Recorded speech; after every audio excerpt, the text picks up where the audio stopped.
Բիզնեսը անում են անամոթները ու համարձակները, իսկ խելացիներին կարելի է աշխատանքի ընդունել։ Արդեն ասել էի, իրականում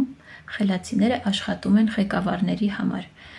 բայց փողերը վաստակում են հենց ղեկավարները, ոչ թե նրանք։ Ահա թե ինչն է անամոթների ու համարձակների խաղաքարտը՝ ռիսկերը։ Ռիսկը դա այն միջավայրն է, որտեղ ուզես թե չուզես սկսում ես աճել։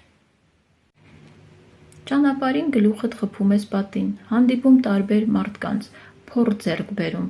Եվ այդ միջավայրում նույնպես եթե մարմինդ դիմադրում է, ուղեղդ սկսում է աշխատել այլ արժեքի վրա, քանի որ դու ինքդ քեզ ուղղություն ես տալիս, ասելով՝ լավ, դե մի քիչ կլարվենք, բայց աճենք։ Իսկ խելացիները վախենում են մնալ մերկտուտուզով, դրա համար էլ նստած են նույն տեղում ու մտածում. ինչ լավ է այստեղ էլ կմնամ, մյուս տարի աշխատավարձի բարձրացում ա լինելու 20,000-ով։ Բայց համարձակները չեն վախենում դուրս գալ մերքեթույքով կարմիր հրապարակ և հայտարարել իրենց մասին։ Զգում ես տարբերությունը։